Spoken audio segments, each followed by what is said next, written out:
What do you think we often misunderstand about China's technological advancement? So first, I think lots of open questions still, right? And AI is moving very, very quickly. So any benchmark, any results are very preliminary, and surely they will be overtaken by other solutions. But it's surely the DeepSeek case clearly showed that China is very competitive in that space. And this, despite all the efforts that went into trying to limit the access of Chinese companies to high-end semiconductor chips over the last year. So the Biden administration spent a lot of time and money in trying to restrict this access, like the controls on NVIDIA chips, etc., pp. And still China is performing very well. And I think that came as a surprise to many, because I think we tend to underestimate the dynamics in China with regard to tech innovation. So there's this kind of caricature of China that many have in their heads when they talk about China and tech, which is this kind of idea of, in China, President Xi controls everything and nothing happens without the CCP, and it's basically all state-directed, and state-owned enterprises, SOEs are the main players, and it's all very control, command, economics happening in China.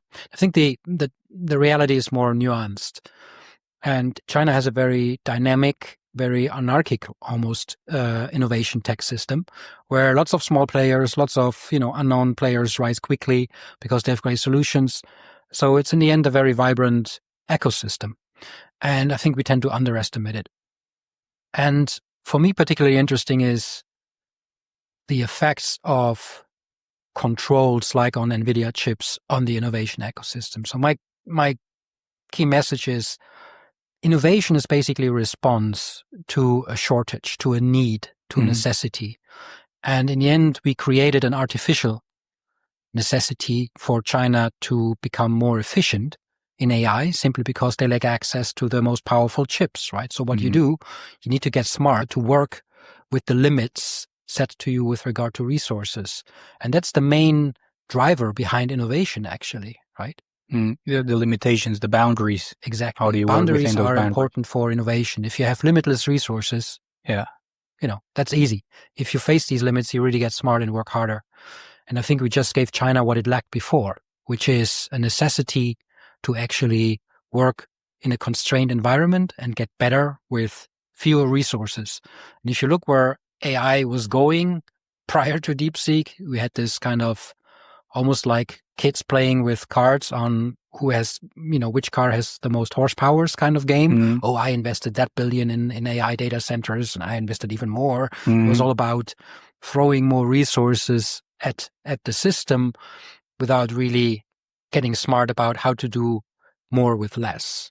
And in that regard, I think we gave China an incentive to become smarter, and they actually used it very productively. And that's an irony. Or my theory was that because in the spectrum of tech investment and tech innovation, United States or the US, all the Western world is always playing the VC game, venture capital game. So you put more money so you can create the next unicorns, and you can sell them, and then you make your profits.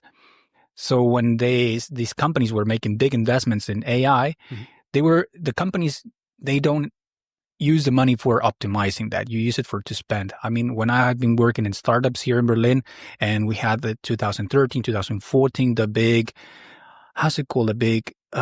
golden era of VC money, you would have crazy Thursday parties, summer parties, free pizza every day, yoga lessons and everything, and never thinking about optimizing. It's about just showing investors that you're using the money so you can inflate the value more and more. I don't know if that's what happened with US AI companies. Inflate your value, spend as much as you can. The more data warehouse you build, the more valuable you become. Yeah, I think there's a truth to it. I don't mind pizza parties and yoga sessions, so it sounds awesome. But I think the problem is when you benchmark innovation with inputs, right? So the more money you spend, the better you are. Yeah, that's kind of crazy. And I think we had that fallacy in AI for some time, right? Who spent more was the cooler company. without really thinking about how to else to benchmark. Yeah. And I think everybody, I think, learned a lesson. And I hope that sharpens the minds on focusing on the stuff that's really important, which is finding use cases that really sell and appeal to customers and solve their problems. So I think that has been overdue. But it's kind of interesting how easy we fall for that input benchmark fallacy still. Mm-hmm.